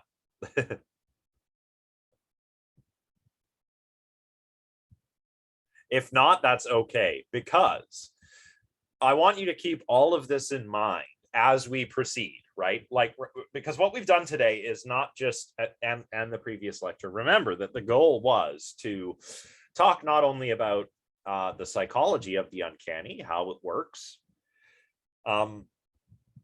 but also what emotions we experience when we run into something uncanny, and whether any of those might also be experienced when we run into something that seems to us to be paranormal or supernatural. So as we continue through the class, we will want to keep all of these ideas in mind. They will probably recur. And in that sense, maybe we'll get some uncanny sensations going in future classes, because these ideas will return, and we'll have curious repetitions again and again throughout the class. So I don't have a slide for next time, do I? No, I don't. That's fine. So what we're going to be doing is taking a look at ESP and PK, that is extrasensory perception and psychokinesis. And for that, you'll want to read, let's see, I have it here. It's already up on CU Learn. Not CU Learn, Brightspace. already up on Brightspace, and it is, I believe, chapter 21 from Susan Blackmore's book, Consciousness, an Introduction. Yes, here it is. Yeah, chapter 21. So just a little bit of context. Blackmore, as I mentioned, was a parapsychologist, and she gave up. And there's a link in, I think, the first set of slides to her article on that story. So check that out if you like. The book is not about the paranormal as such. It's about consciousness. But as we'll see, magical thinking, the power of consciousness, the omnipotence of thoughts, this all ties in closely with some of what we've been talking about today, and with consciousness studies too. So just keep in mind that this is a book about consciousness. But since Blackmore used to be a parapsychologist, she's got to have a chapter on the paranormal. And in it, she talks primarily about extrasensory perception and psychokinesis and why we should study it. I'd read the whole chapter. The beginning is goes over some stuff that we've talked about before. So the history of spiritualism in the United States, psychical research, then parapsychology. So we'll go over some of those details again. Then we will look specifically at extrasensory perception and psychokinesis, why we should study them, what it would mean if they did exist, and we'll evaluate some lines of evidence which suggest that they probably do not exist. But perhaps we should still remain open to claims of this kind of thing, because, I mean, hey, if we do science properly, what's the harm, really, if we do science properly? And that reminds me that we will certainly be talking about science, pseudoscience, certain cognitive biases, stuff like that. It's going to be another fun class. So please read, and the slides are already available. Yeah, that's all for now. Oh, also, the first quiz will be this week. I'm going to open it up probably Thursday or Friday, and then it'll be due on the 17th. And I'll make an announcement on Brightspace, detailing all of this once the quiz is up. It'll probably be 20 questions, multiple choice, true, false, that kinds of thing. Just designed to keep everybody sharp. It is open book, but do review your notes and slides before you begin, because there is also a time limit. So that's all then. Any questions before we go?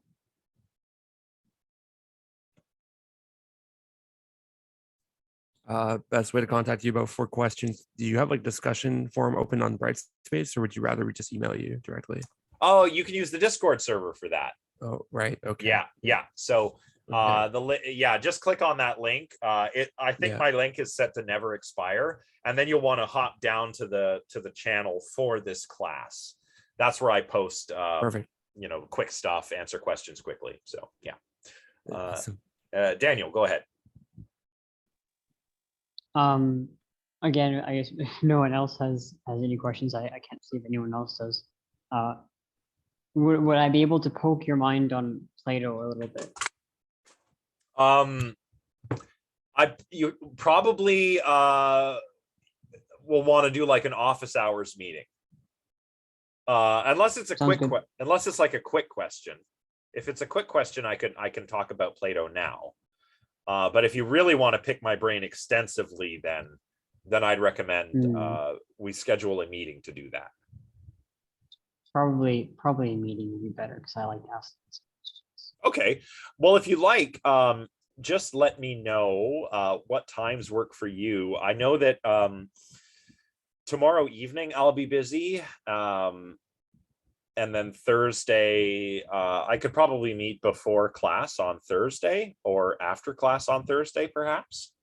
I have a class immediately before this class, so that's not really an option for me. How about unless it's like really early. What about after class on Thursday? Sure. Okay. So just send me an email so I don't forget. And then, yeah, we can hold a meeting over the Discord server. Yeah, sure. Okay, perfect. All right. Well, thanks, everybody. That was another fun one. I had a lot of fun, and I'm really glad we got a lot of discussion going. So that's good. Thank you guys for participating. And I'll see you on Thursday, and we'll talk about extrasensory perception and psychokinesis. All right. Sounds good. Thank you. Bye for now. Thank you, guys. Take care. Thank you. Bye. Bye.